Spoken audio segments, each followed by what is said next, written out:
Good morning, everyone, and thank you for joining us for our first session in the Greater Walters AME Zion Church Virtual Job Fair Series. Today, we will be hearing from two presenters who will be conducting job seeker workshops to help familiarize you with the skills that you will need to be successful in the virtual hiring space. Our first presenter will conduct two workshops, speaking for approximately 1 hour each to give you some information about resume writing and interview skills. Our final presenter will provide an overview of resources available to veteran job seekers. If you have questions at any time, please type them into the chat and we will address them during the brief Q&A sessions that will be taking place after each presentation. If you have not yet already, please be sure to register for Wednesday's informational session and small group discussions where you will have an opportunity to communicate directly with employer representatives. A link to that registration page will be provided in the chat. Please note, you will need to be sure to register for that session individually. Today's session is being recorded and will be made available on the Illinois WorkNet YouTube channel for you to refer to later. Now, I am pleased to introduce Jeffrey with the Illinois Department of Employment Security. Jeffrey? Good morning, everybody. Thank you so much for your attendance today. We really appreciate that. We hope you get a lot out of these workshops that we're going to have today. And also remember, the employer component will be tomorrow from 10 a.m. to 12 p.m. And that being said, I wanted to pass it over to Kenneth Fobbs from E&ES to tell you more about their services. Thank you so much. Good morning, everyone. Am I on mute? Nope. Good morning, everyone. Thank you so much again for joining us. I'm Kenneth Fobbs. I'm speaking on behalf of the Chicago Cook Workforce Partnership and Employment and Employer Services. We welcome you to this wonderful event. Let me also mention the Greater Walters AME Zion Church. We all welcome you to this event. We've got a jam-packed day for you. We've got some great presentations coming up. And then tomorrow, you must come back because we have 12 employers that are going to be looking for you. They want to talk to you from all industries. Just a quick rundown.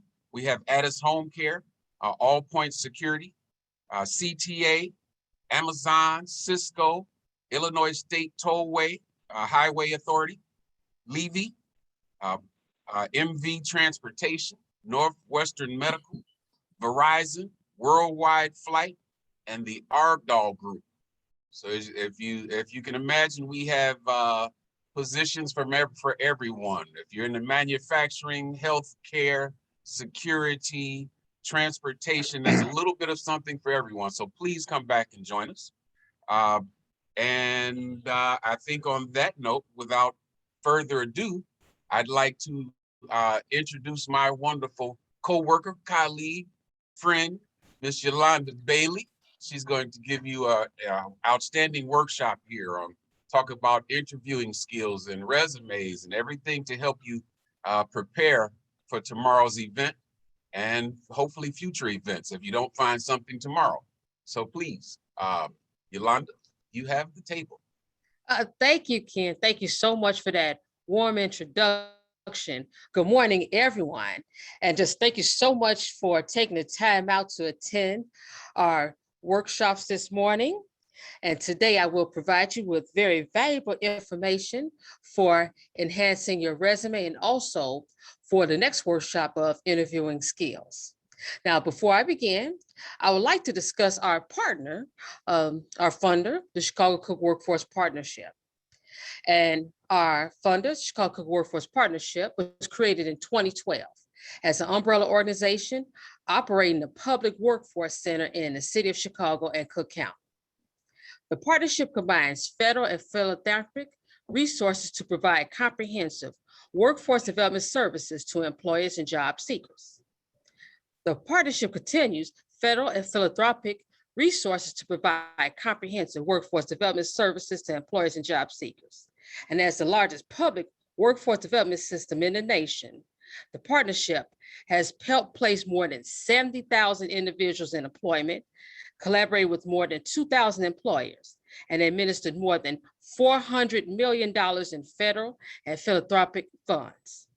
The partnership's network consists of 90 plus community-based organizations, American Job Centers such as ourselves, the Southwest American Job Center at Daly College, as well as satellite sites and sector-driven centers, serving more than 140,000 people annually. So we work with a lot of people. We've helped put a lot of people to work, and we will continue to assist the community and city at large. So with that being said, Dan, I would like to go on to the next slide. Now for our selling your strengths and enhancing your brand, our resume development workshop. Next slide, please. Today, I will provide the top 10 resume tips for you to create a successful resume that will get you noticed. The resume is the first advertisement to get your foot in the door with an employer. And as you're creating your resume, you want to make sure that you have a copy of that specific job advertisement, because you want to tailor your resume to that specific job advertisement. There's no such thing as a one-size-fits-all resume. All resumes should be attributed towards that specific industry that you're seeking employment in. Next slide, please. First, with the resume, this is very important, is your contact information. Your contact information should be centered at the top of the page. And also, your contact information should be bolded so that you can catch the potential employer's eye. And as you bold your contact information, please make sure that you do not use any inappropriate or unprofessional emails. Like, for example, this email address here says purpleunicornfan@yahoo.com. Well, you want to have a professional sounding email address as you're searching for job search. And then you want to only use one phone number. So if you have 2, 3 different phone numbers, that communicates to the employer that possibly you're a person that is not consistent, or you may not be reliable. So you want to make sure that you only use one phone number. And there's no need to use P or E to distinguish between your phone numbers and emails, because we see that it's actual phone number, and then the person that reads can see there's actual email. So you want to save your space. And like, for example, this example here with Mr. Shakespeare, he has it centered, has address, telephone number, and email. It's all centered, and it's easy to read as well. Next slide, please. Now for objective statement versus personal summary. Your objective statement is what you want from the employer. So with the objective statement, you're actually telling the employer what you expect from that position. And for example, an objective statement could be looking to utilize my education and skills to secure a job with a respected employer with room for advancement. And mostly with objective statements are usually for individuals who may have very limited or may not have as many years of work experience. Then there's the professional summary, which is what I can offer the employer. And the professional summary is usually utilized for those who have 10 or more years of experience. For example, I'll read an example here.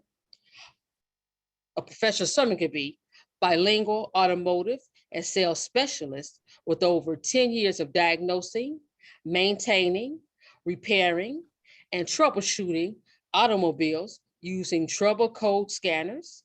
And education includes Universal Technical Institute, Ford Motor Company technical training, and General Motors online technical training. Or another summary could be, for example, and this is one that's for someone who's seeking a job in healthcare. dedicated and compassionate phlebotomist with over 10 years of extensive experience in the healthcare industry. Very knowledgeable of phlebotomy procedures and practices, skilled at making patients' experience comfortable and positive, and obtain specimens by performing venipunctures and finger sticks. And now those are two different types of professional summaries. And they're actually tailor-made towards individuals who have numerous amount experience in one specific industry. Next slide, please. Next slide. Now, when you are completing your resume, as I mentioned, you should have a copy of that specific job description. Okay. And by having that specific job description there, you're actually pointing out and pulling out keywords so that as you're sending your resume to the potential employer, that the potential employer will pick up on your resume by the keywords that they're seeking in their advertisement. And each resume goes through what is called an applicant tracking system, which is also known for short as ATS. And again, the ATS system is set up to compare your resume to the job ad.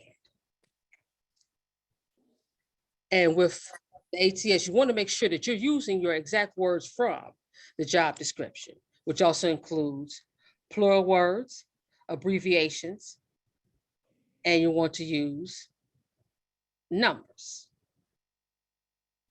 And the reason why you want to use plural words, abbreviations, and numbers, so that, for example, you can also demonstrate the number of years that you have experience in the field, as well as with numbers, as you are describing your daily activities, you can also place the amount of numbers for productivity that you may have conducted on that job.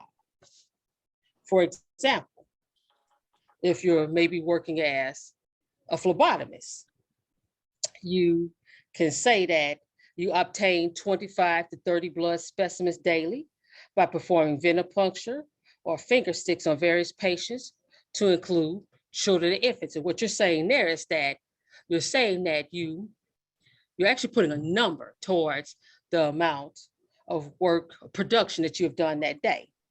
So 25 to 30. Or say if you're working in a call center, you can also say that you handled 300 to 400 calls per day, maybe 1,000 calls per week. So it actually places numerical quality to your work. And again, the best way to find the keywords for the jobs that you're applying for, going back to that job ad, and also the website of the Bureau of Labor Statistics.com. Next slide, please.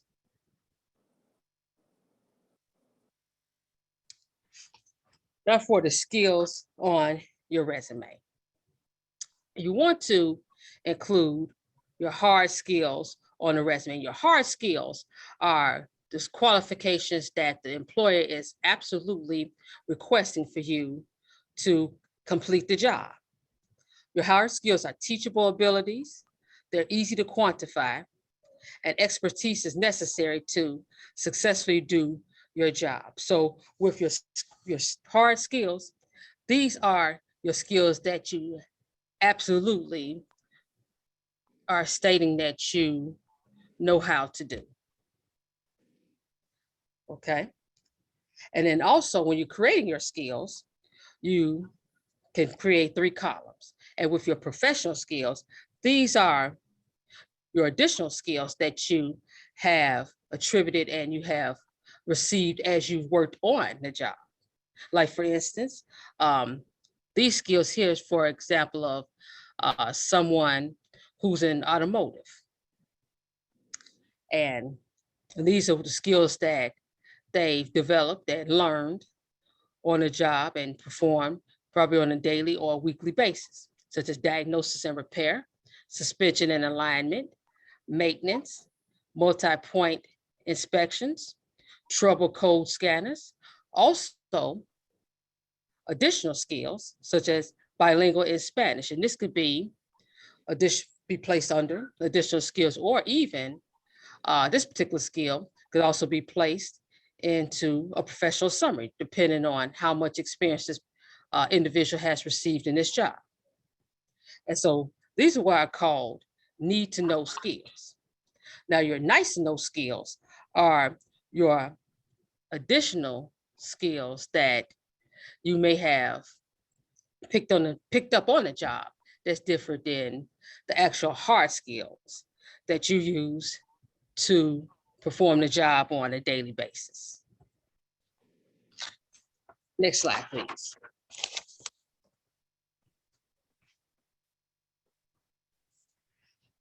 Now, for your bullet points. And with your bullet points, you want to begin each of your bullet point with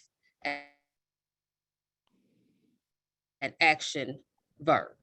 So for example, if you've worked mostly within management, you may want to use action verbs such as administered or handled, incorporated, delegated, coordinated, consolidated.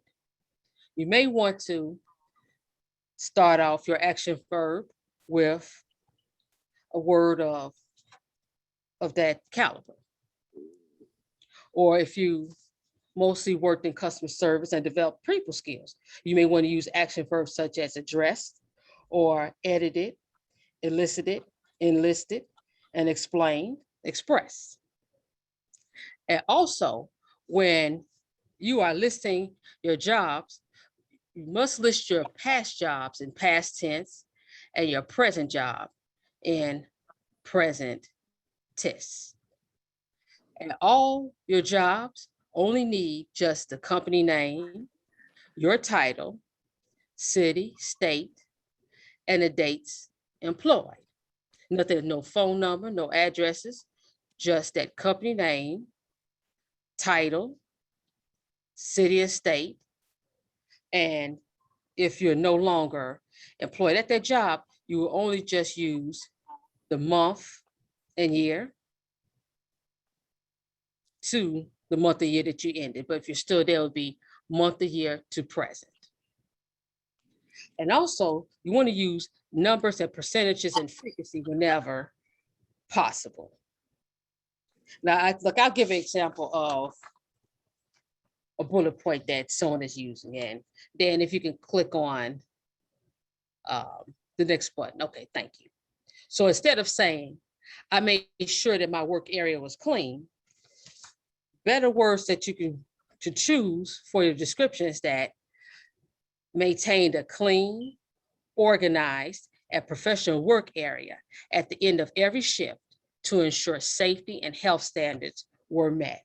So we're utilizing our action verbs. And for our numbers,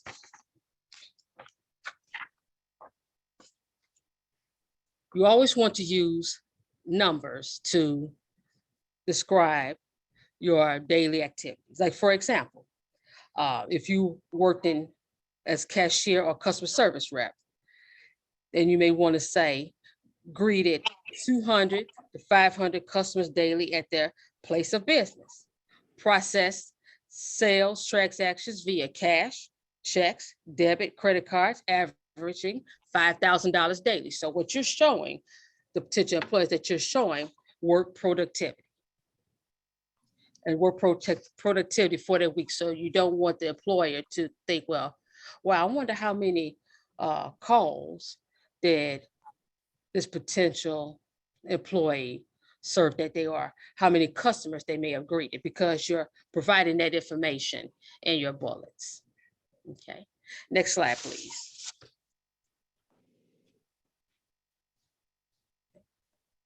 Now, education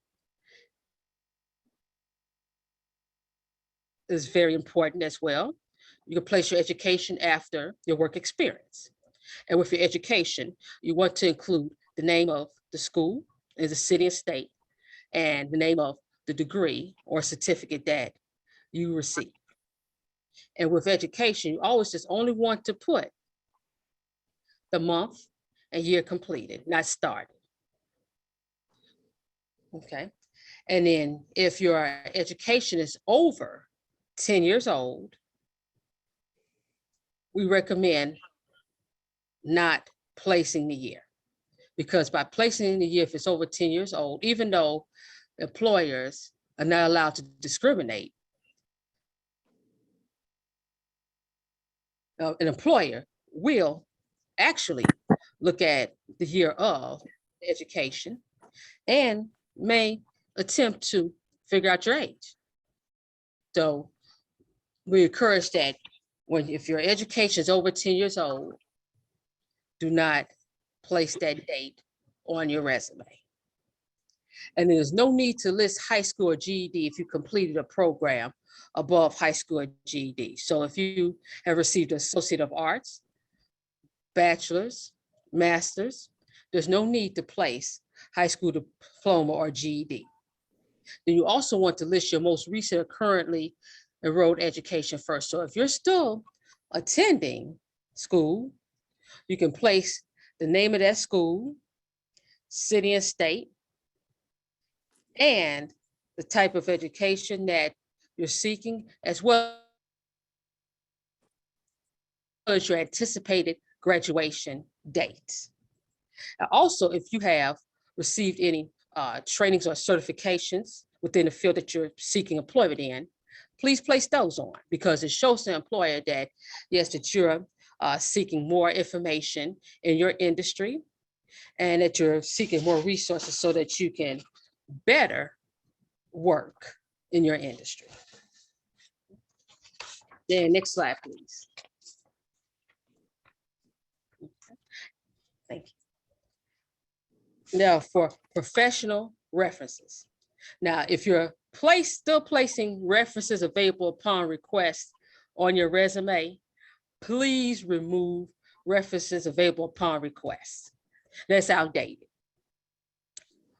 Your professional references should be placed on a separate Word document.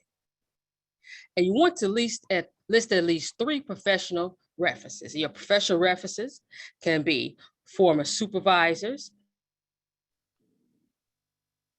managers, coworkers, customers, and or vendors. And you want to, as you move along your professional ladder, you want to make sure that you are building at least 1 to 2 connections from previous employers. My dad always had a saying, you never want to burn bridges with anyone.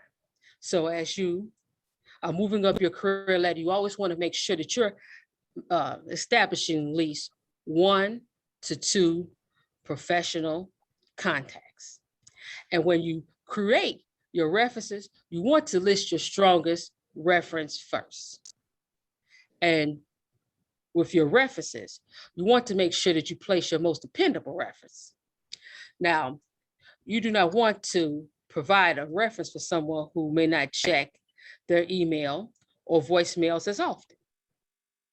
Because if that potential employer calls your reference and your reference does not return their contact within 24 to 48 hours, and say if the reference calls back 2 or 3 weeks later, then chances are that potential employer has gone on and looked at another candidate.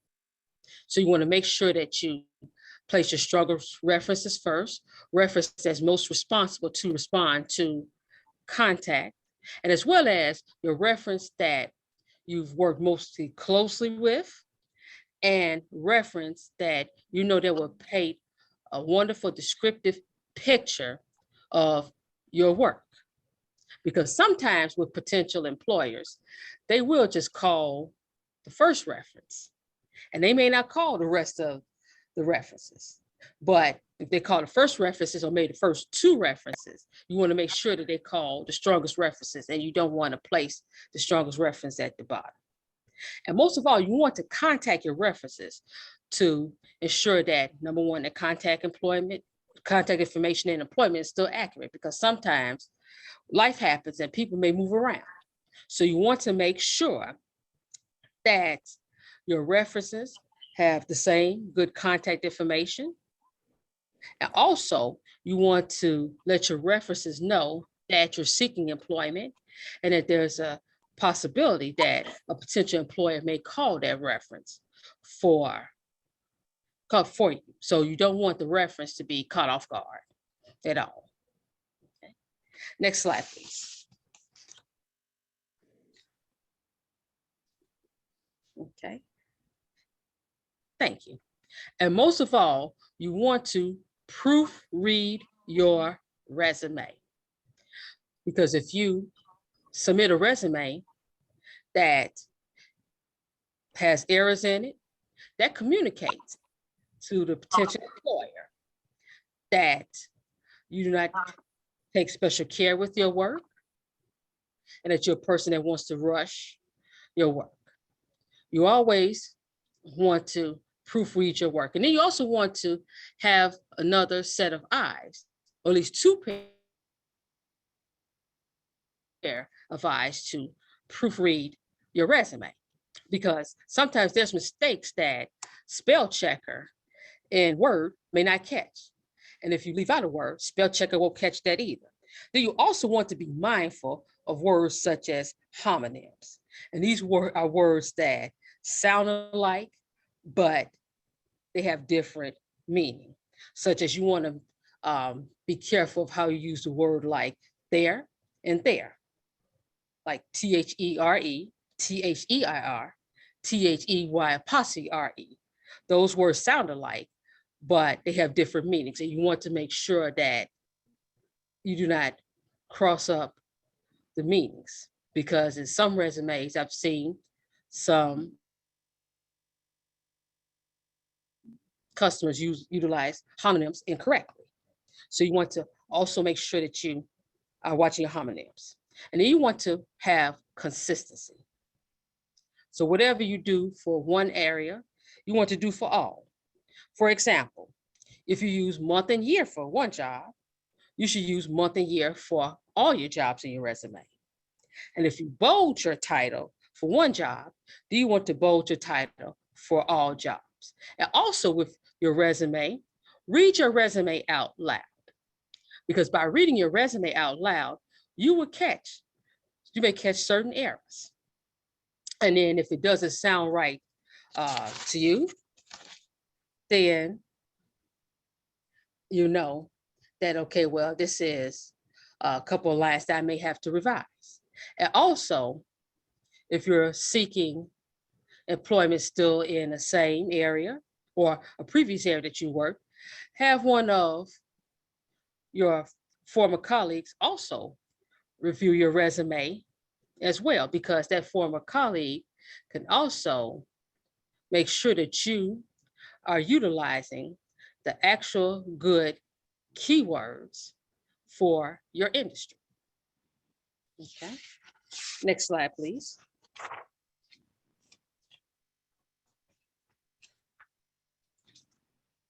Now for formatting and layout. You should always use 1-inch margins all around your resume. And your spacing should be single, as well as you should always have black ink for your resume. And your font size should be no smaller than 11 or 12. Because if it's too small, then guess what? The potential employer will toss it out. It'll go in the circulation pile. And also there are many different size fonts. Now the most frequent font style that most people use is Times New Roman. But then there's other font sizes as well. There's Tahoma, Calibre, Cambria, there's Georgia, there's Arial. And you may want to consider one of the additional font styles as opposed to just utilizing Times New Roman. Because if an employer has 6 resumes and 5 of them are in Times New Roman, but one resume is in one of the mentioned font styles, well, their employer may pick that resume up first to review because the resume stands out as the font size is different. Still professional, but it's different. So do not be apprehensive about considering one of the other font styles. Okay. Next slide, please. Now for length. Now, if you have less than 10 years of work experience, a one-page resume should be fine for you, especially if you are a student or a recent graduate. One page would be good. Now, 2 pages, or so if you have over 10 years work experience, and that's most common. And 3 pages for if you're an executive with a long track record of accomplishments. So such as if you're seeking a career in academia, if you're a professor, associate professor, well, more likely you will have more than 3 pages because you also would have conducted research and you would have to discuss your research. And 2 pages for the person with the over 10 years work experience. Sometimes the person may have 10 plus years on maybe one job, maybe they may have to break down their job titles. They may have had over that 10 plus years, 2 or 3 different job titles, possibly 2 pages for their resume.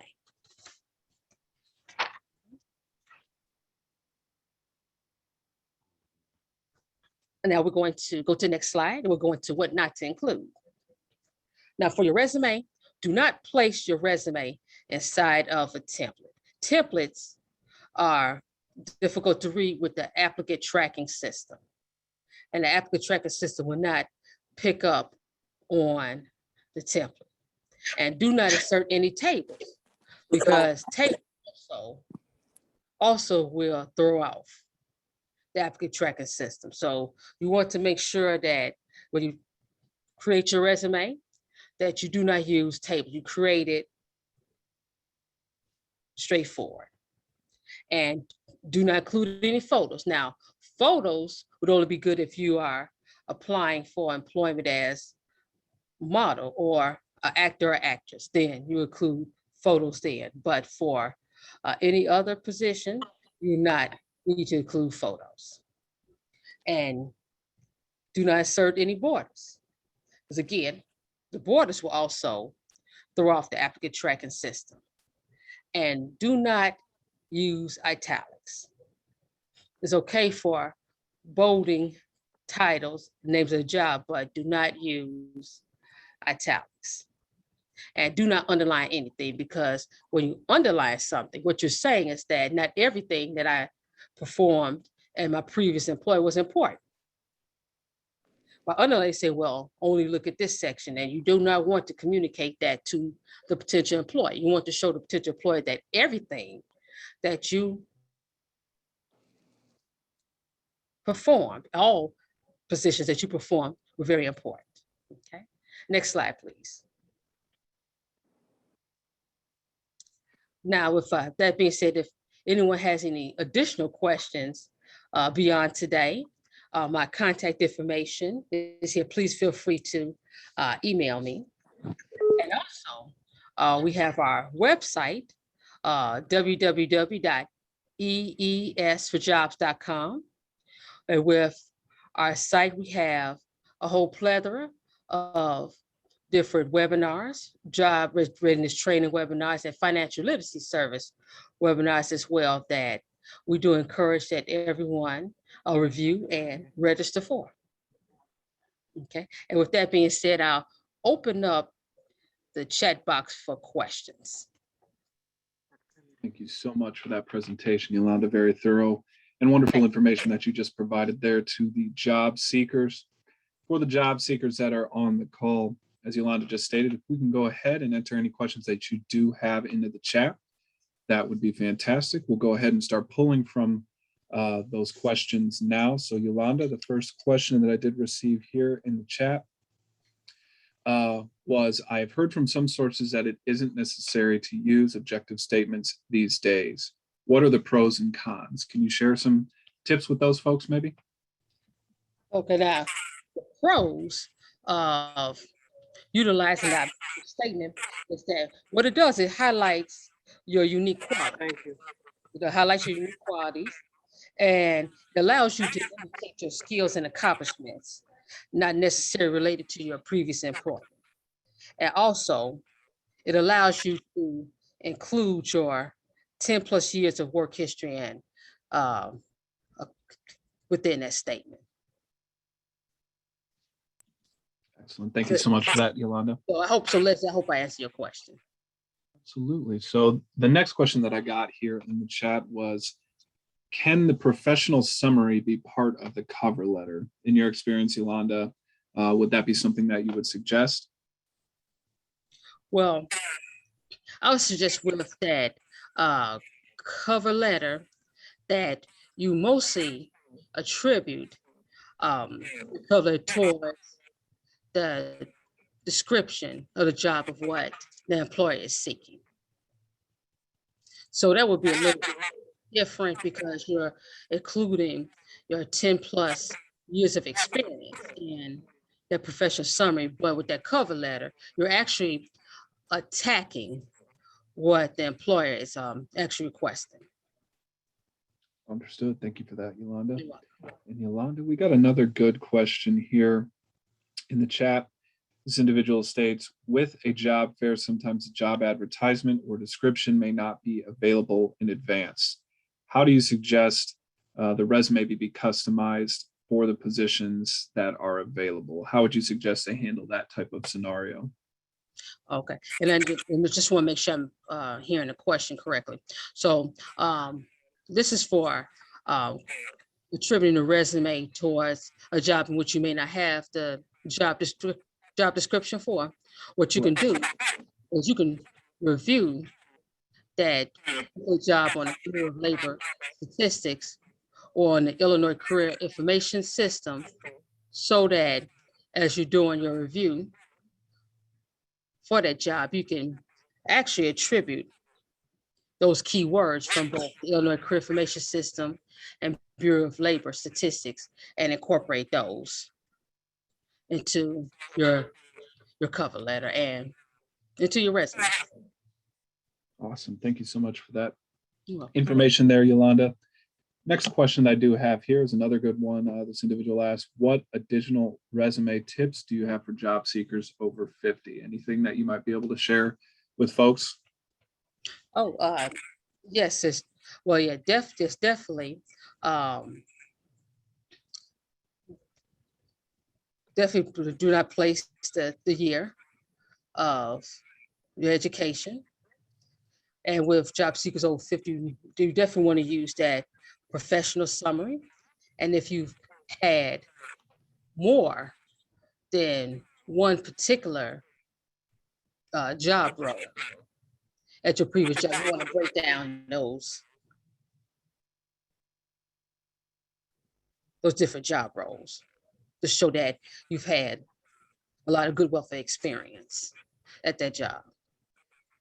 And then sometimes, and it's okay to go into 2 pages with over 10 years of experience. Understood. Thank you so much for that, Yolanda.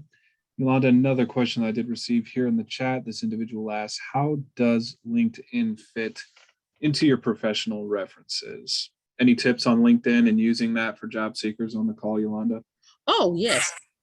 That's wonderful. Matter of fact, we even have a wonderful LinkedIn workshop for E&ES that I do encourage that everyone register for today. And with LinkedIn, you want to make sure, well, number one, that you have a good picture, because sometimes I've seen some pictures on LinkedIn that are like selfies and not appropriate, but dress professional and from from high chest up. And then you want to make sure as you have created your LinkedIn account that you connect with former colleagues. And you also want to make sure that you pay special attention to your second and third degree connections. Because LinkedIn, the system also will recommend that you accept into your network second and third degree connections would be connections of your first connection. So you want to make sure that you stay abreast and keep your LinkedIn account abreast too as well, because LinkedIn also, the system will recommend different job leads for you based upon your experience. So I hope I answered that question. Absolutely. Thank you so much for that, Yolanda. And we did receive another question in the chat, though I think this does go back to the individual that asked about tips for job seekers over 50. So I don't think we need to rehash that. I would assume for somebody in their mid to late 60s, a lot of those tips you covered would apply, correct? Yes. Awesome. Thank you for that, Yolanda. So the next question that I do have here is kind of an interesting one as well. And I know you touched upon it during your presentation briefly. This individual asks, are you able to speak on how formatting and file type affect the output of a resume scanner? I'm assuming that ATS system that you talked about. Yes. Then the second part to that question is how can we optimize the format to get past the resume scanning systems that only send data to recruiters that beats the scan? So I think the way we rephrase that question is there any formatting or file type suggestions that you have maybe for that ATS system you spoke of to pick up an individual's resume, things that they should follow? Well, so they should follow. They're definitely using one of the aforementioned font sizes like Toma, Calibre,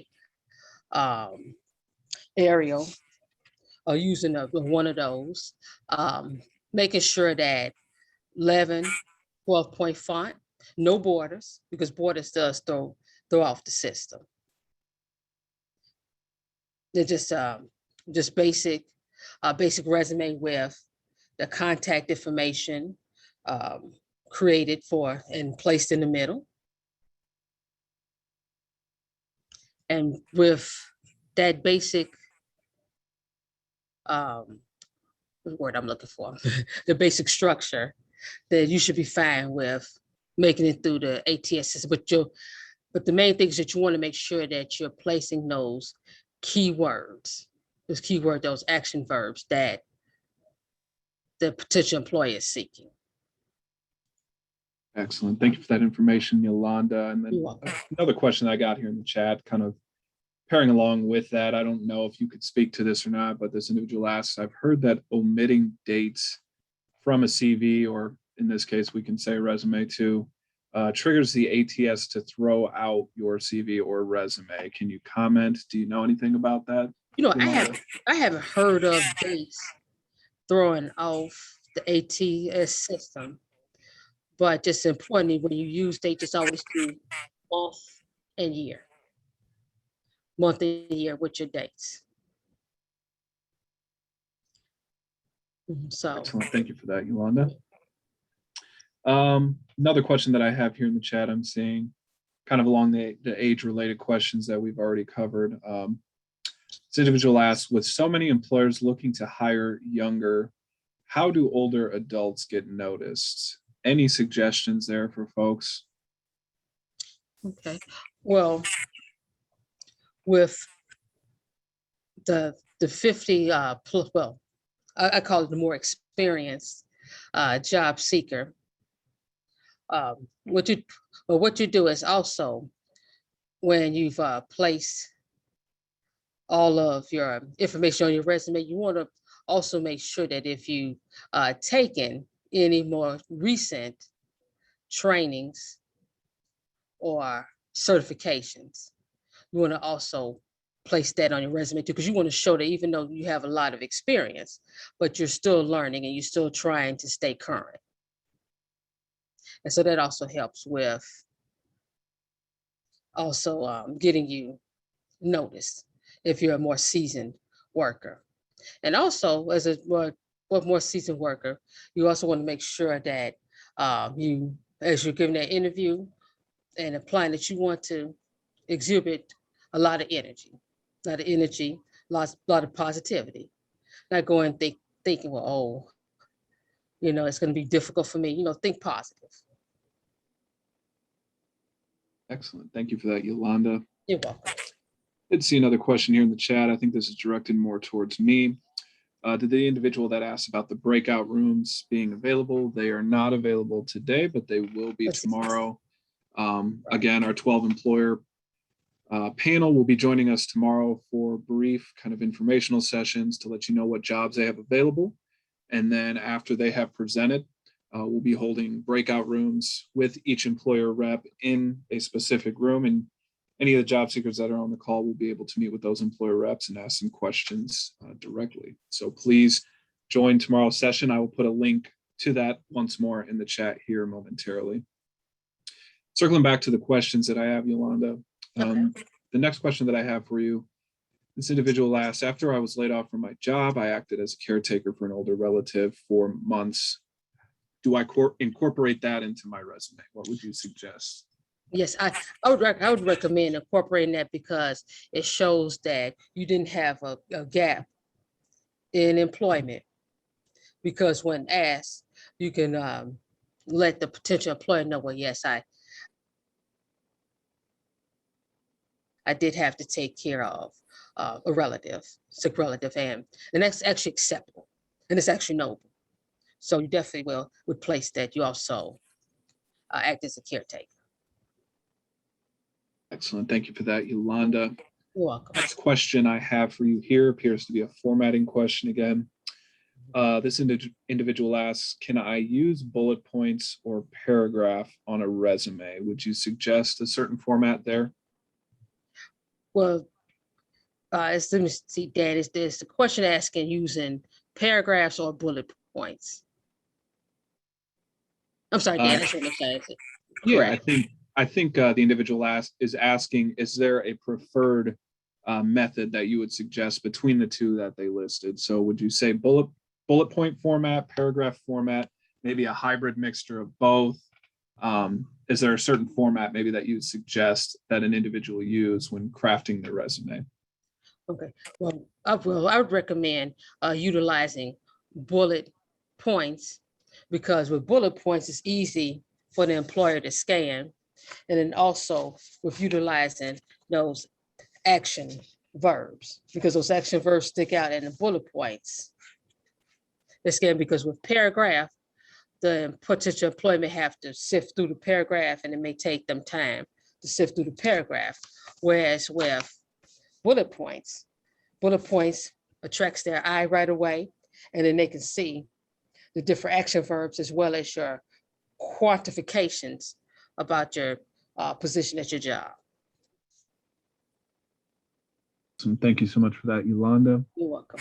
And the next question that I do have here, this individual asks, I was with my past employer for 10 years before being laid off. How does length of previous employment affect finding a new job?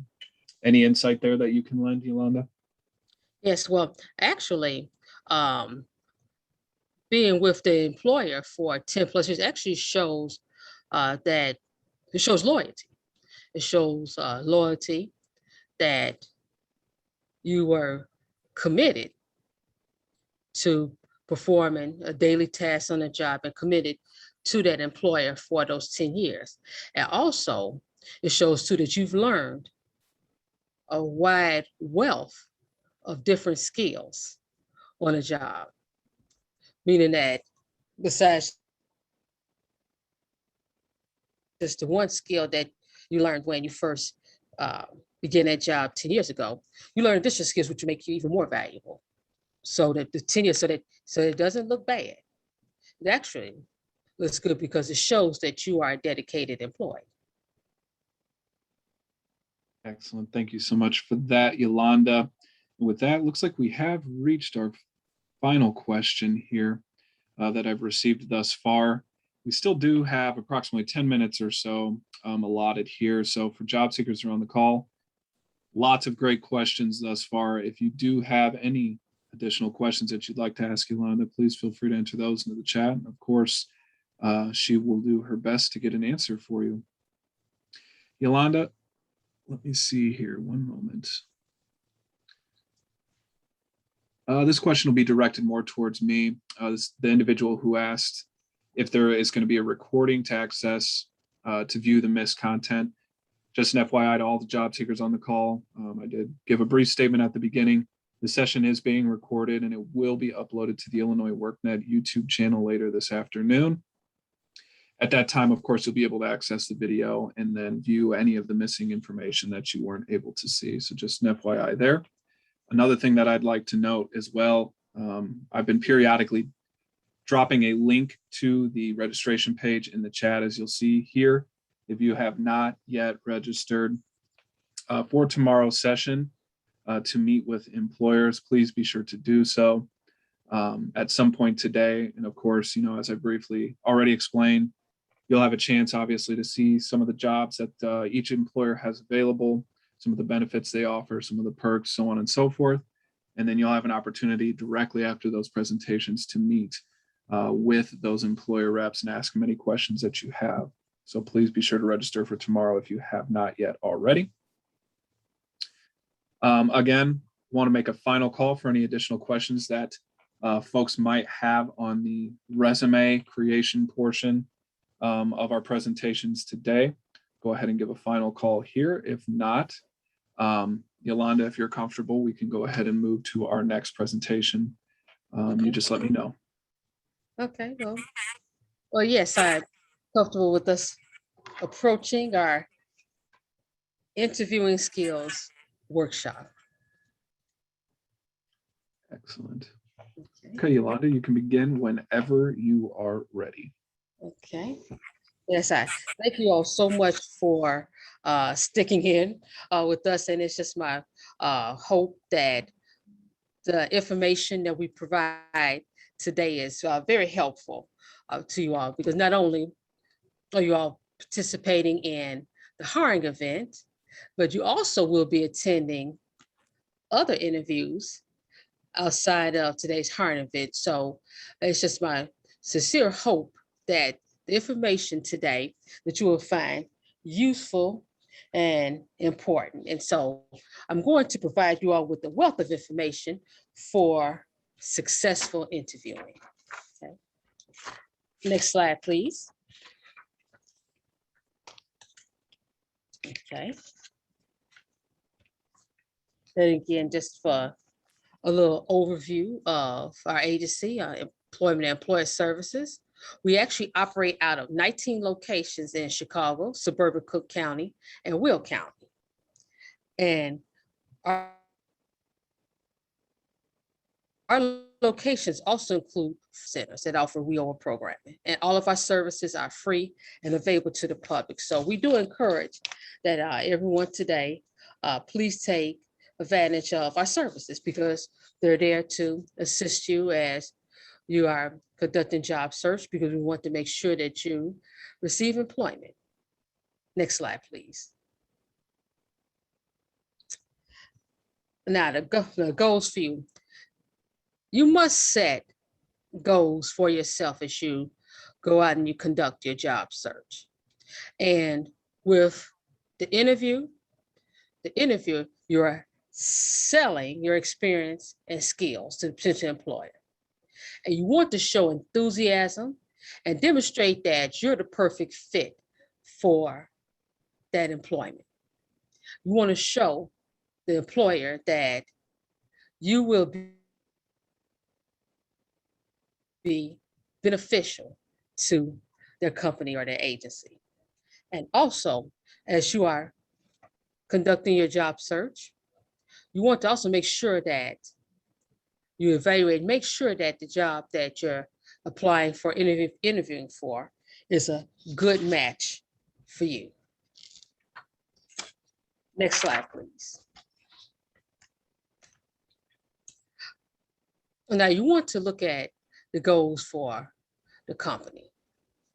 You want to look at your personality, considering if your personality would fit in with the company, your experience, Like how much experience are you bringing to the table so that you could be a benefit to that company? The accomplishments that you have, your knowledge, and your skills. Okay, next slide, please. Now, step one is preparing for the interview. There's a saying, if you must prepare for everything, it is like, and the saying is plan to fail, fail to plan. So there must be a plan, like with anything, especially an interview, you have to plan. You must plan, must research, and you must conduct your studies. The next slide, please. And you want to be the most impressive candidate by doing your research, because you're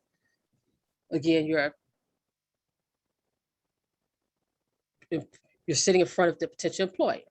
You want to show that employer that, yes, it's not just about a job for you, that you actually care about the company and honestly feel that you would do well with that company. So you want to conduct your research. You want to look at the company website. You want to look at news information, events about the company. You also want to look at the company's mission and values, because you want to make sure that that company's mission and values coincides with your mission and values. And because social media is the wave of the future, everyone is on social media.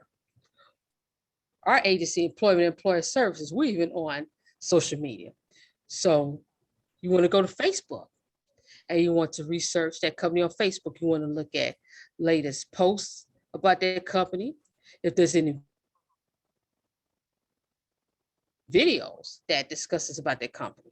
And then you also want to review LinkedIn, because not only can you use LinkedIn for networking, you can look up companies on LinkedIn too. And with LinkedIn, because it's a networking site, you can also see information about the people that's interviewing you. So if you know the names of the potential interviewers, you can research the interview on LinkedIn.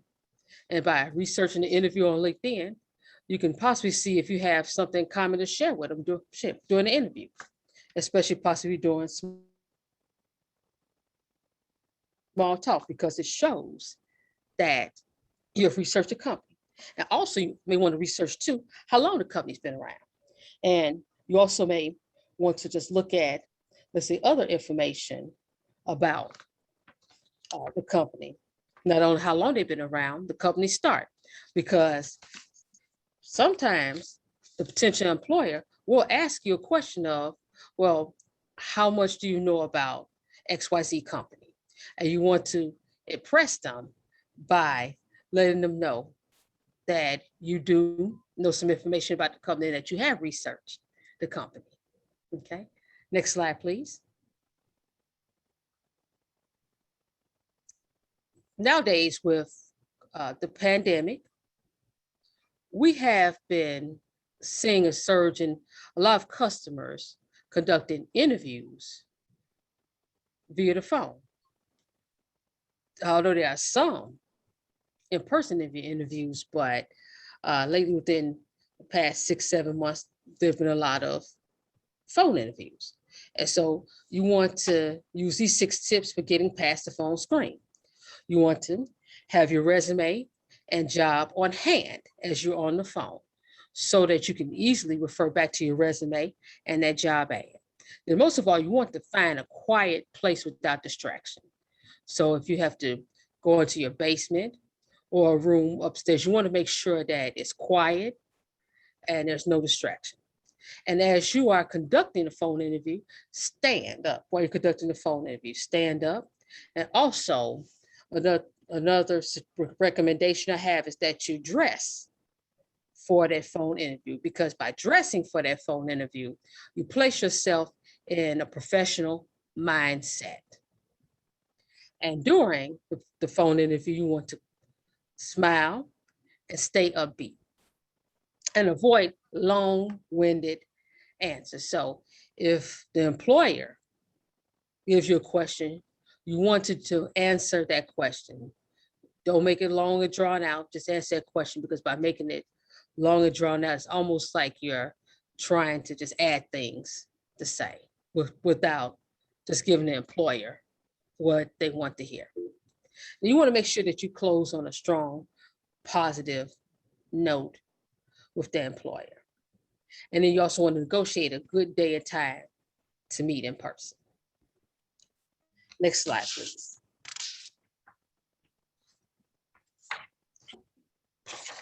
Now, for scheduling your interview,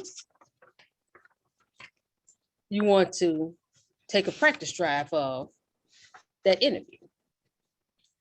Meaning you may want to go into the mirror and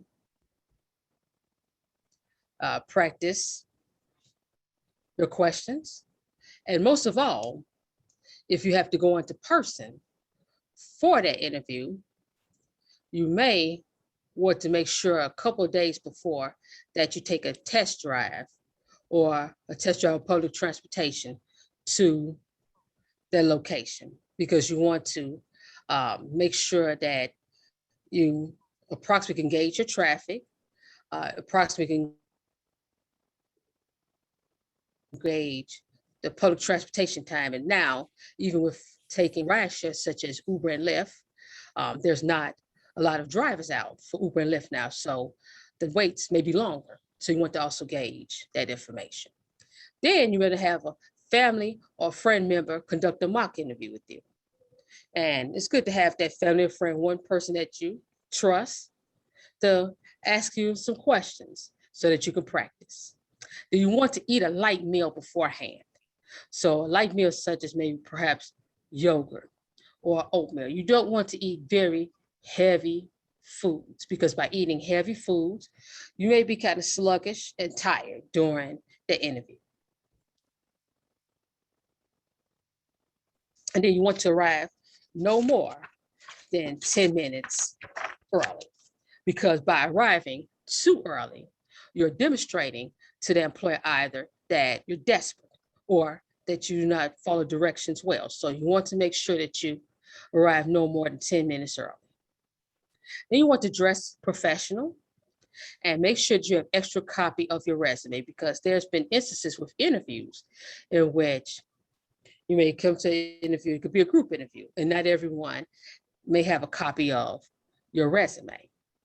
And they ask if you have an extra copy of your resume, you can provide that, and that will give you extra points with the interview. Next slide, please.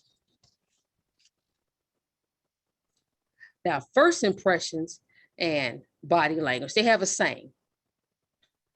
The first impression is a lasting impression.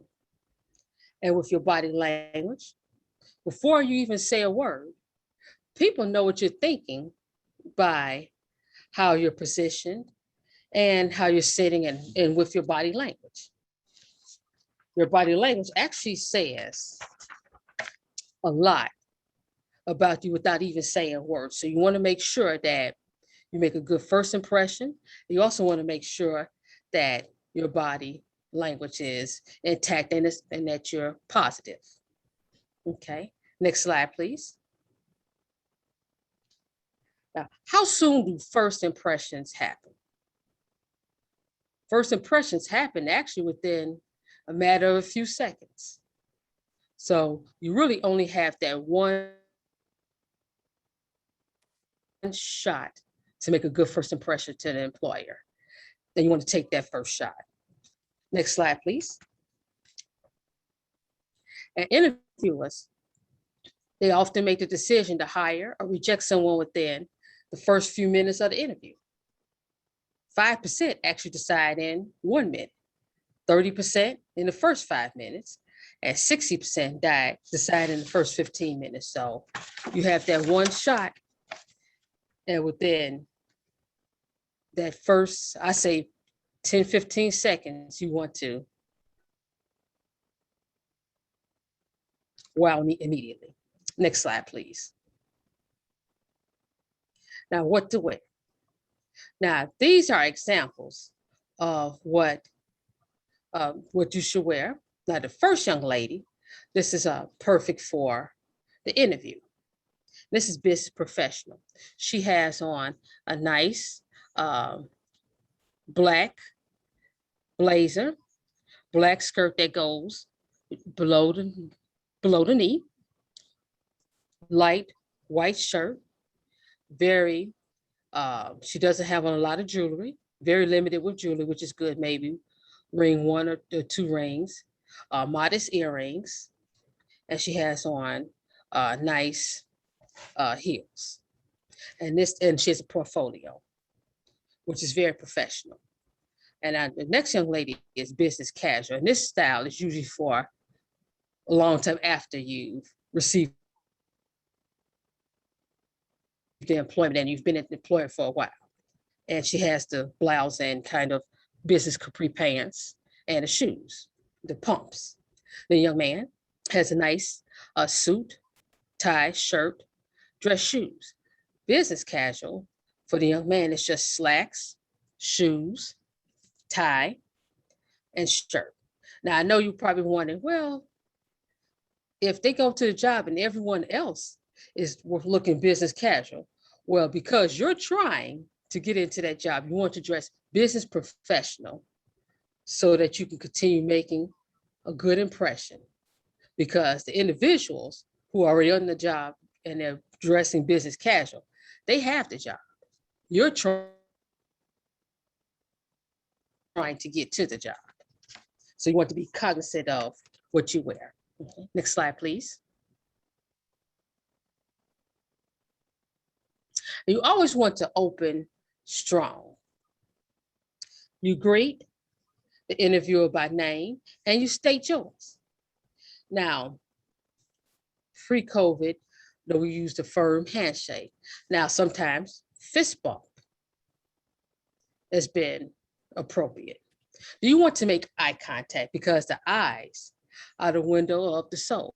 And then someone could tell sincerity and honesty just by your eyes. And then you want to smile.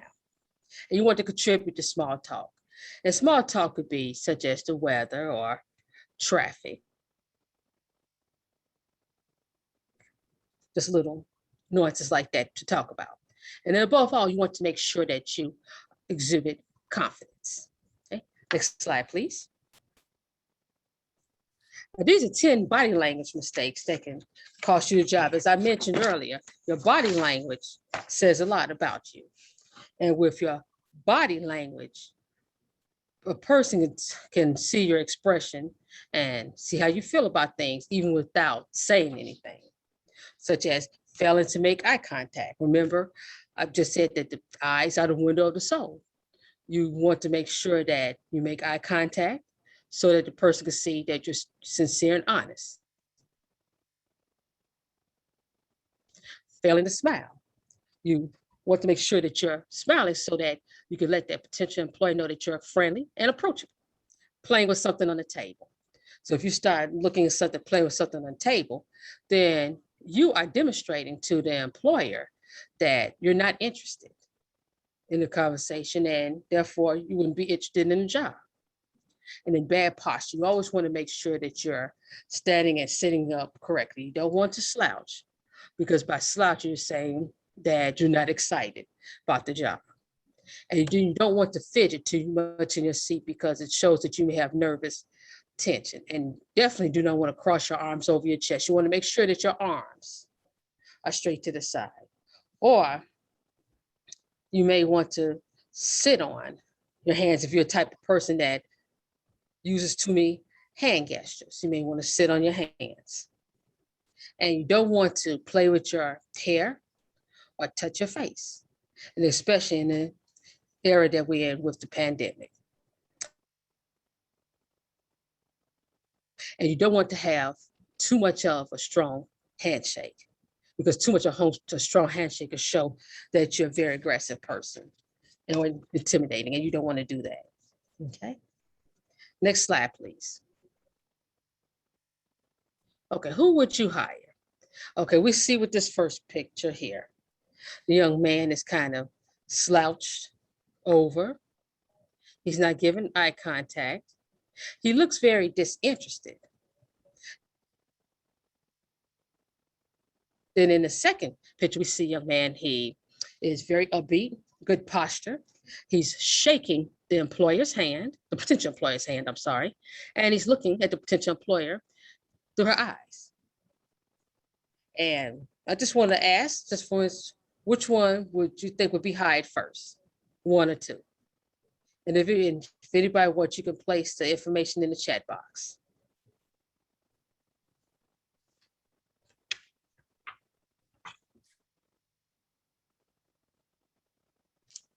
Okay. Yeah, thank you. You're right. Yes, yes. Yes, thank you all very much. Yes, the person to the right will be the one that would be hired,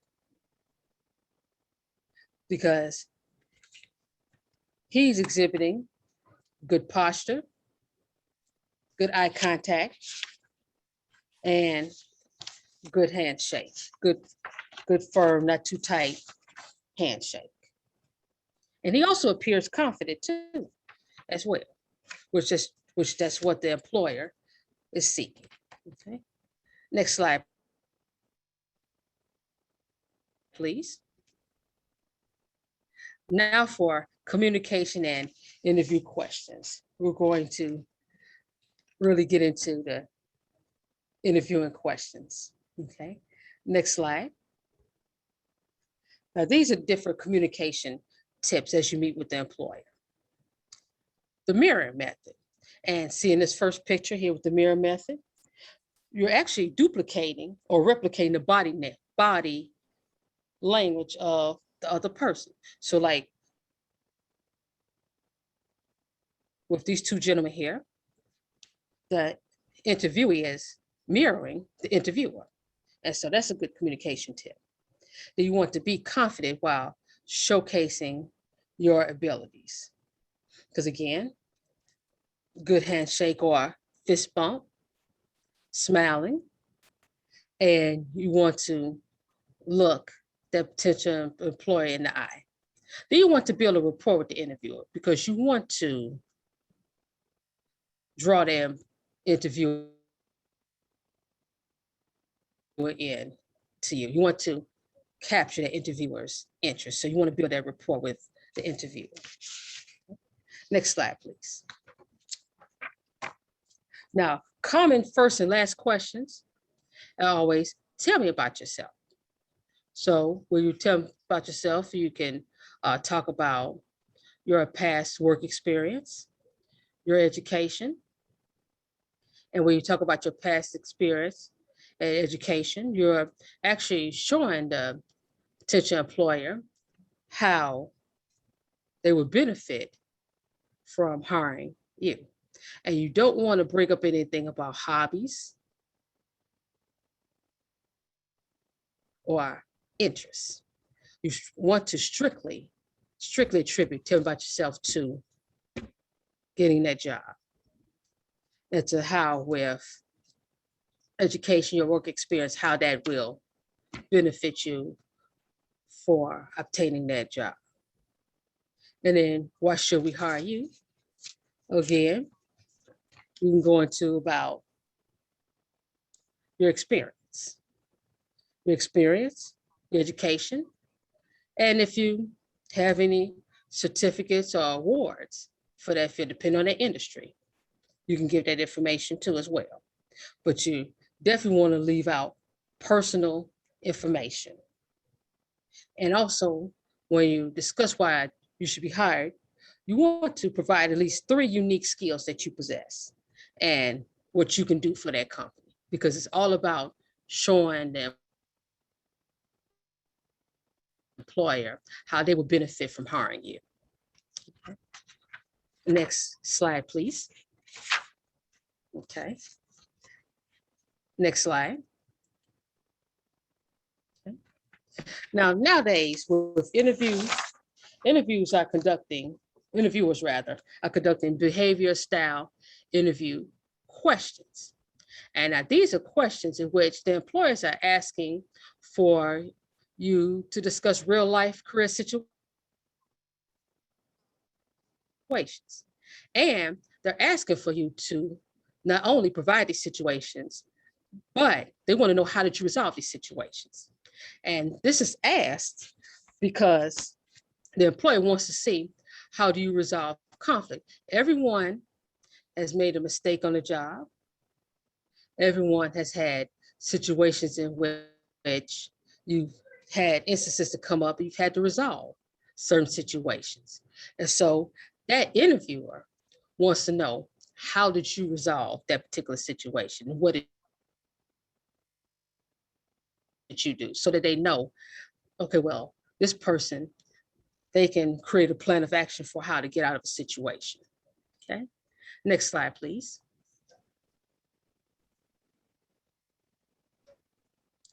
And you want to utilize the CAR method with organizing your answers for providing those behavioral style interview questions. And like with C, which is challenge, which is the situation and background, meaning that you're providing what was the problem or solution that you had to deal with. And then A, which is the action step. And there's no more than 3. They want to know, what did you do to resolve the situation? And then R, result, which is a positive outcome. Like, what were the end results or outcome? Like, for instance, you can give an example of a challenge, such as a customer came in upset because his or her account was not correct. And then your actions that you allowed the customer to vent, and you de-escalated the situation, and you checked to see what the actual process problem was. And then your result is that your customer is more satisfied. You were able to maintain that person as a customer. So that's like an example of a situation that you can use for CAR method. It's actually a customer service example, but I just wanted to provide that example so that everyone can see possibly how you can utilize your individual situations for creating an example under the CAR method. Okay. Next slide, please. Now, these are some additional sample behavior questions, such as, tell me how you worked effectively under pressure. Everyone has experienced pressure on the job, and the interviewer wants to know. So if you're being considered for a highly stressful job, the interviewer wants to know, how well do you work under pressure? And so you're going to give a real world example of how you dealt with that pressure, because everyone's had a situation of pressure. Then they're going to ask you, how do you handle a challenge? And you give the example. And the hiring manager wants to know, like, how you react in a difficult situation. And you will focus on how you resolve the challenging situation when you respond. And again, you will consider that step-by-step outline of what you did. And with action, no more than 3 steps. And then you'll talk about how it worked and the result. Okay. Next slide, please. And then again, as I mentioned, everyone's made a mistake on the job. But the employer wants to know, how do you handle mistakes that you've made? And the interviewer is actually more interested in how you handle the error that you made rather than the fact that it happened. So the interviewer wants to know, how did you rectify yourself from that error? Okay. Next slide, please. Now, these are 5 tips on answering interview questions. You want to make sure that you watch your timing. So you want to make sure that you answer the question in no more than 60 seconds. You want to keep your energy levels high and avoid monotones. So you want to be energetic in your interviews. You don't want to seem slouch or sullen, but you want to exude energy. And you do not want to say anything negative about past employers. As I go back to making sure that you do not burn bridges on previous jobs, you want to make sure that you don't say anything negative about your past employer. And the interview is a two-way conversation. So you do not want to monopolize the whole entire interview. You want to more like have call and respond. The interviewer ask their question, then you want to make sure that you answer that question within those 60 seconds. And if you need a question to be repeated, it's okay. It's okay to ask for the question to be repeated because it shows that you want to make sure that you're practicing active listening and that you want to make sure that you answer the question effectively, especially if it's a 2 or 3-part question. Next slide, please. And so with this, we want you to, again, practice active listening. So we do not want you to be impulsive. We want you to listen carefully to the questions being asked, because some questions sound like they're going in one direction, but they actually end up in going into another direction, such as what skills do you have to deal with upset customers, or how many outbound calls were you making? And you would think that with those questions, they're just asking just simple answers. But these questions are actually asking for actual examples, such as what skills do you have to deal with upset customers? They want to know actually what skills did you use to de-escalate situations? And then how many outbound calls were you making that ended with a positive result?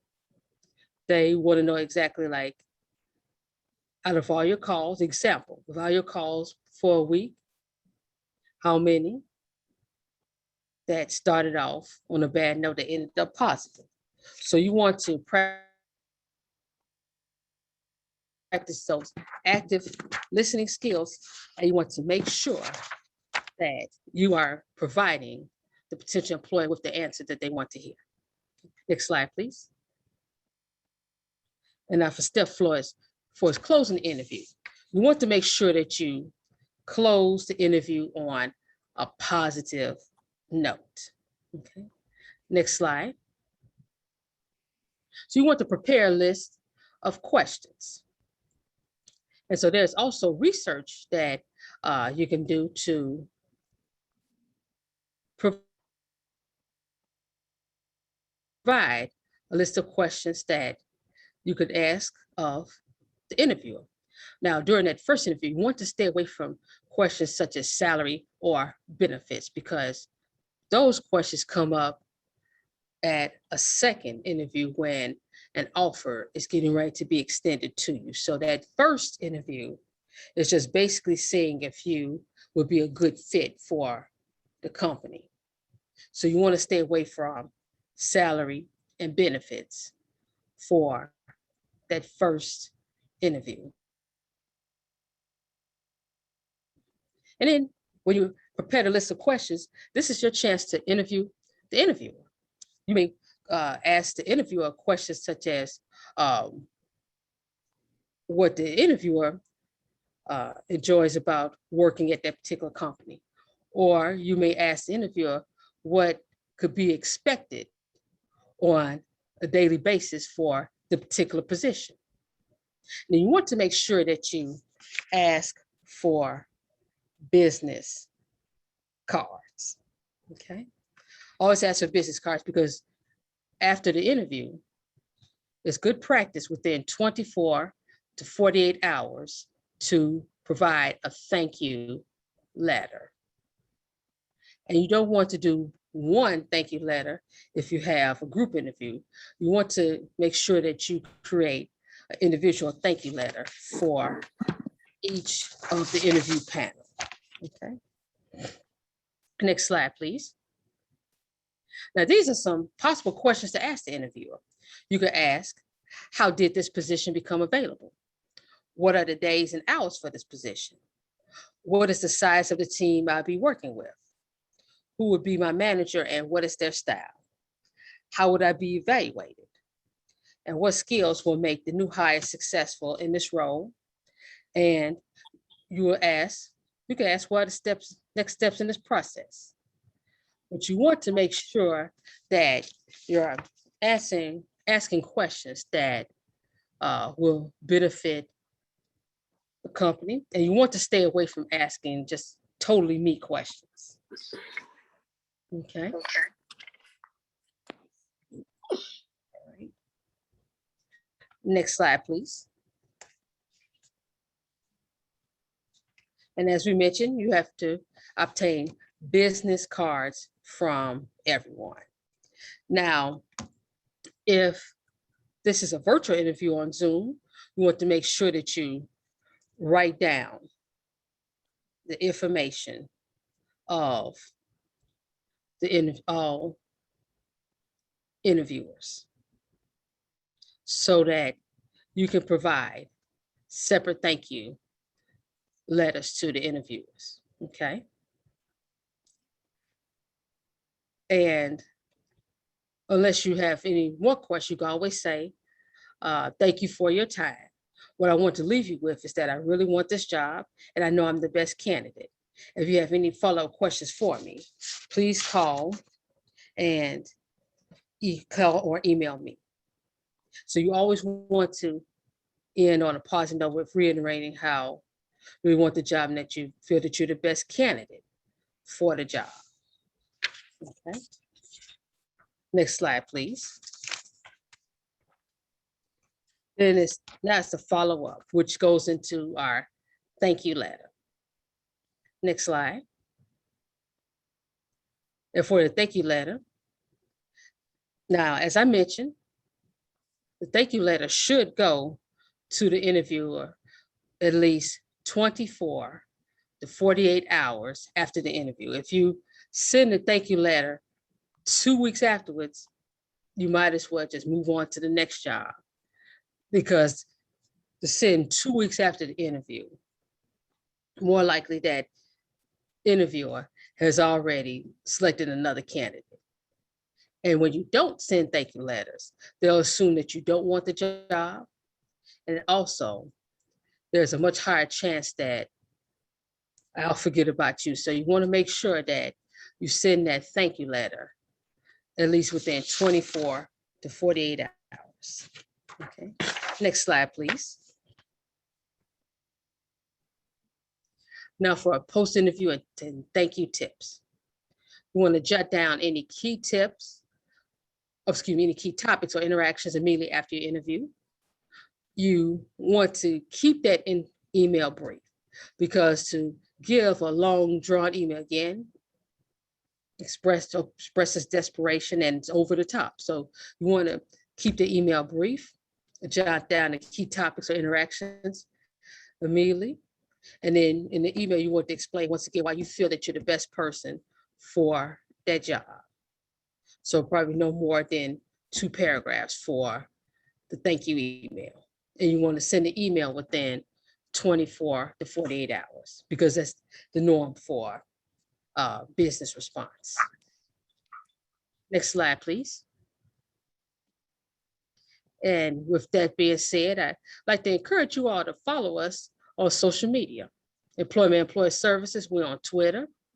All 4 of our American Job Centers are on Facebook. And also we're on Indeed. So please feel free to follow us. And next slide, please, Dan. And if anyone has any questions beyond today, please feel free to send me an email. My email and contact information is here. And I'd like to thank everyone for allowing me to present. And we wish everyone the best in their career endeavors. And I'll take questions now. Thank you so much again for that second presentation, Yolanda. And as we did with the first presentation that Yolanda gave, we'll go ahead and field questions now. So if you do have any questions for Yolanda regarding any of that information that she just presented, please feel free to throw your questions into the chat. And of course, we'll do our best to get a response for you. Yolanda, I do have a question here in the chat. Yes. Going back here, this individual asks, do you think virtual interviews are the wave of the future? If so, what interview tips can you offer? I know you briefly covered that here just a few slides back, but is there anything else that maybe you'd like to add to that? Oh, yes, yes. Of interviews that with the pandemic has taught us that we can achieve a lot with less. And what I mean by achieve a lot with less, now with Zoom, Zoom and Microsoft Teams and Braze and other platforms, now we're conducting more and more virtual interviews. And with the virtual interview, what you want to do is you want to also make sure, and I said I was going to mention this at the end, because I meant to put it in presentation, but in terms of your equipment, always try to log into, well, check your equipment at least the day before. At least the day before, check to see that you can get into Zoom, check your microphone, check your camera. And also make sure that you have selected a quiet place for interviewing. And then you log into that interview at least 15 to 20 minutes before it starts on Zoom, because you'll be placed in a waiting area, in a waiting room, until the interviewer allows you to come in. So you want to make sure that you check your equipment the day before, because I've had situations in which the equipment goes south because it's technology. Technology, sometimes has a mind of its own. So you want to make sure that the technology works well the day before. And then you want to make sure that you log in at least 15 to 20 minutes before. So I'm sorry. So Dan, I hope I answered that question. Absolutely. Thank you so much for that, Yolanda. Next question that I do have You're here, welcome. I think has to go to the kind of dress code portion of your presentation that you covered earlier. This Okay. individual asks, do women have to wear pumps or high heels? I prefer flats, but I don't want to be judged.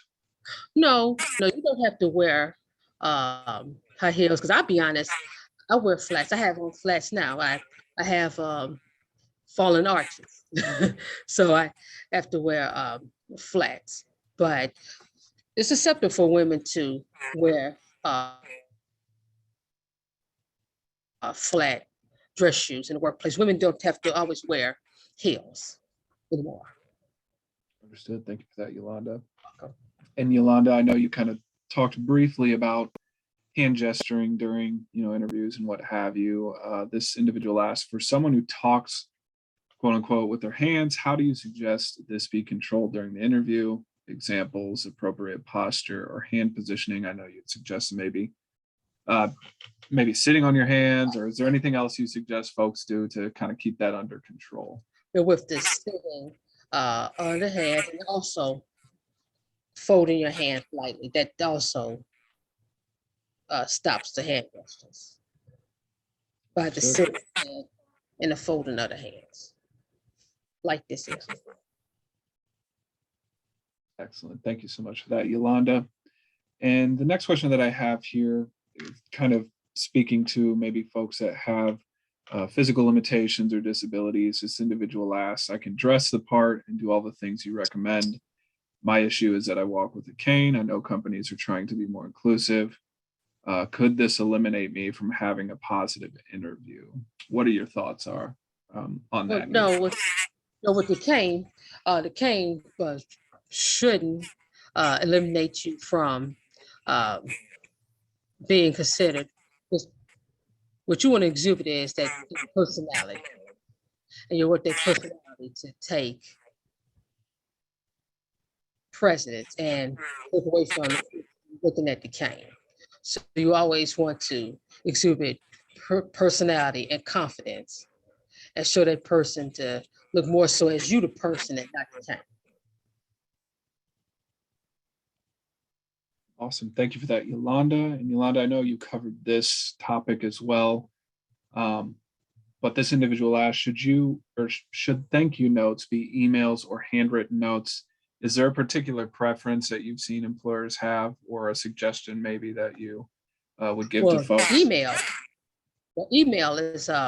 is best preferred method, because with email, you have a record of the thank you letter and it goes directly to the employer. Sometimes with the handwritten mail or typing up a letter, placing the mail into the mail, or something the mail gets lost. And I know we've months ago had problems with the mail not getting to appropriate locations. So I would recommend emailing the letter to the potential employer.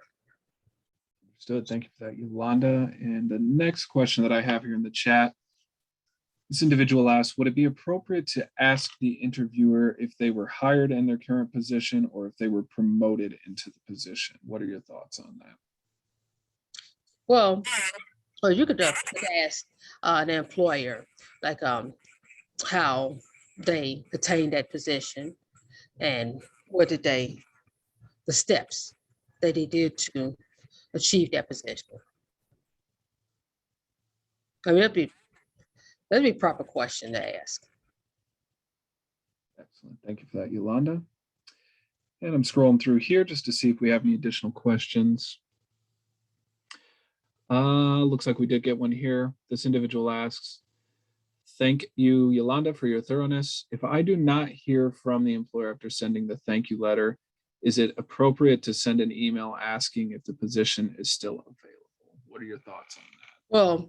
Well, actually, you could ask, because I've had a situation which I've sent thank you letter, and you can just send a letter to check on the status of the position to see if the position has been filled. And I would say my best guesstimate answer to ask that within about 2-3 weeks. Okay, excellent. Because you want to give the employer time. Absolutely. Thank you for that, Yolanda. You're welcome. And I think we have reached the end of the questions that I do have here from the job seekers. So again, we'll take a brief pause for any of the job seekers on the call that have any additional questions for Yolanda over this topic. Please feel free to enter them into the chat. And of course, we'll do our best to get a response for you. Get an additional note here in the chat. Let me read this just 1 second, please.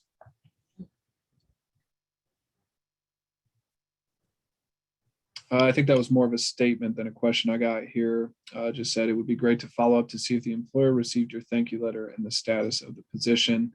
I'm assuming, Yolanda, yes, you would agree with that, of course, given your presentation. Yes. Yes, and I agree with the statement that's made. That's made. Excellent. Thank you for that, Yolanda. And again, I want to make a last call here for any questions that folks have for Yolanda regarding the topic of interviewing that she covered here today. If you do have any additional questions, again, please enter those into the chat now. What I'm going to go ahead and do in the meantime is post that link again to the registration page for this event. Again, if you'd like to meet with our 12 participating employer reps tomorrow, please be sure to register for that session as well if you have not yet already. Another thing that I'm going to add here momentarily is a link for Zoom's most recent client for meetings. You'll want to be sure to have this downloaded as well before the session tomorrow. So after we get off this session here today, you'll want to go ahead and download this if you have not yet already. Give me 1 moment here. And you'll see here the Zoom client for meetings will allow you to be able to move freely between breakout rooms. So you can actually meet with all the employers that are participating tomorrow, or if there's a handful you'd like to meet with, you'll be able to move freely from room to room throughout the duration of that session. We won't have to manually assign you to that room if you do have that most recent version downloaded. Again, when you click on that link there after the session today, it should be the first thing that's listed there for you to download. Again, it'll be Zoom client for meetings that you'll want to be sure to download the most recent version for. If you're unable to save that link or anything like that, no worries. An automated email will be sent to you as well if you do register via Eventbrite. So that link that was posted there by me prior to this one, when you register for that event, again, there's an automated email that will be sent to you with the link there to download the Zoom client for meetings. So again, just be sure if you do want to participate in tomorrow's session that you do so before the session begins, so you can obviously take advantage of all those features that are available.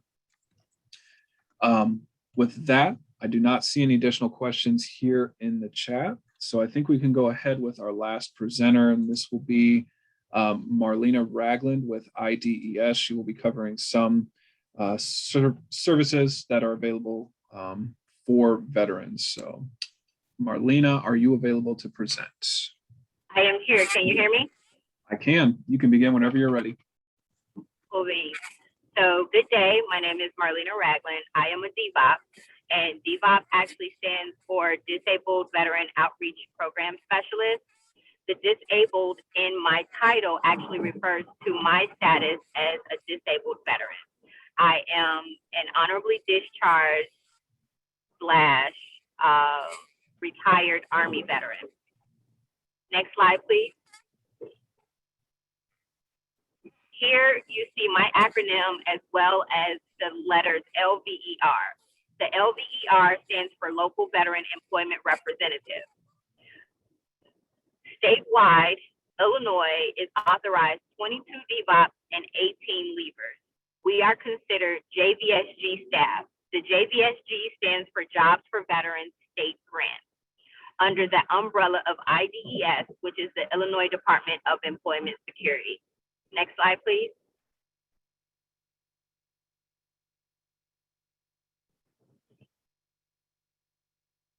So here you see the DVOP education and experience. I'm sorry, DVOP and leaver. You see that it states that you must have a bachelor's degree.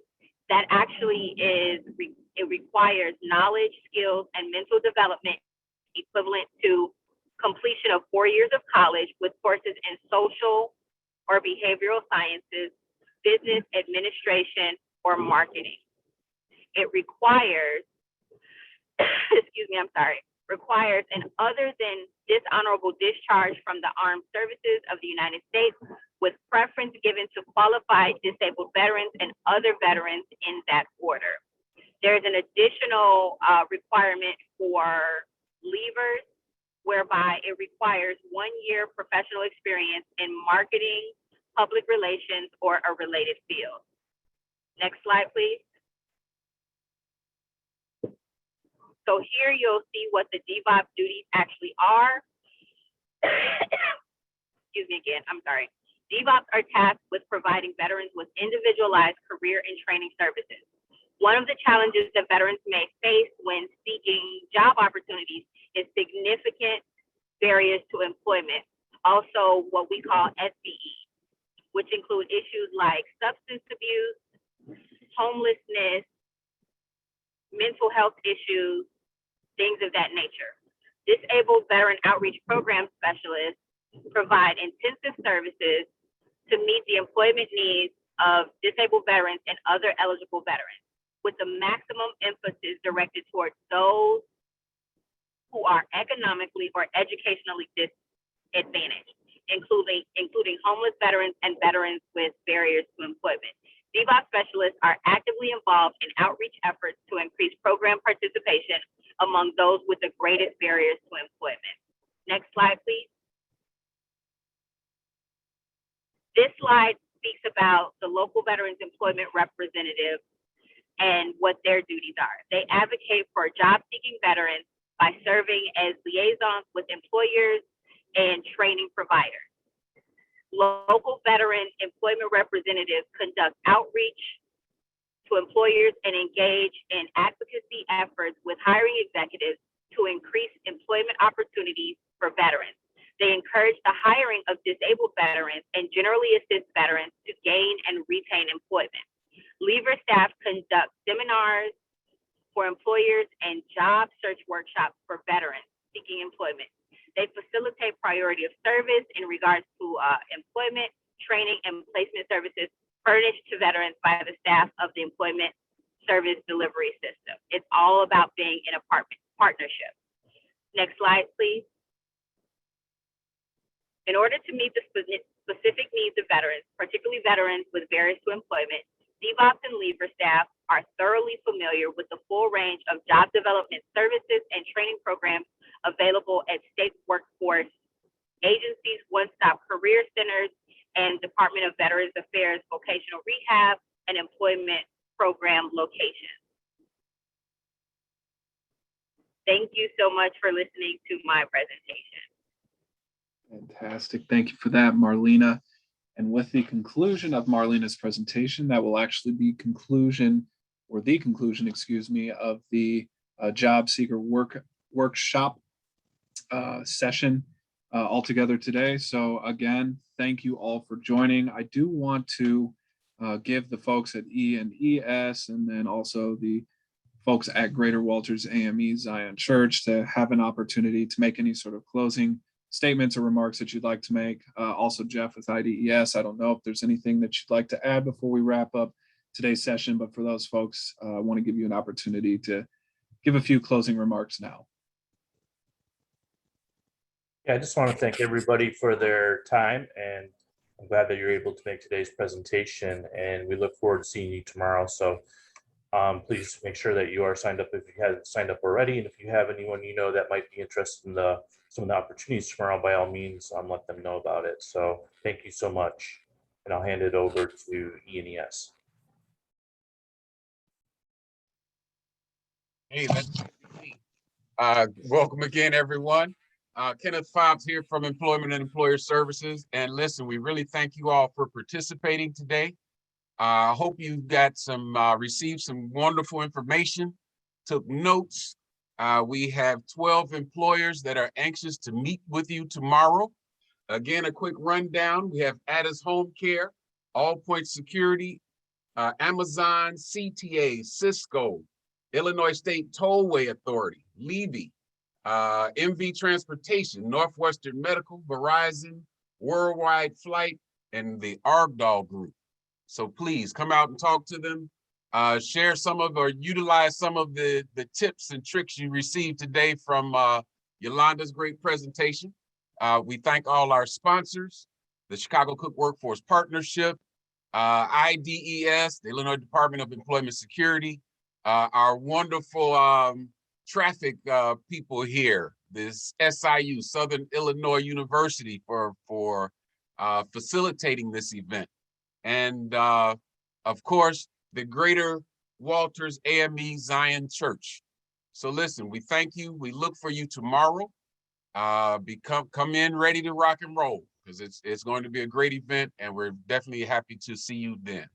So on that note, if there's no other words, Daniel, I give it back to you. Thank you so much, Ken. Much appreciated. Again, please be sure to register for tomorrow's session if you haven't yet already. I know I've dropped that link multiple times into the chat.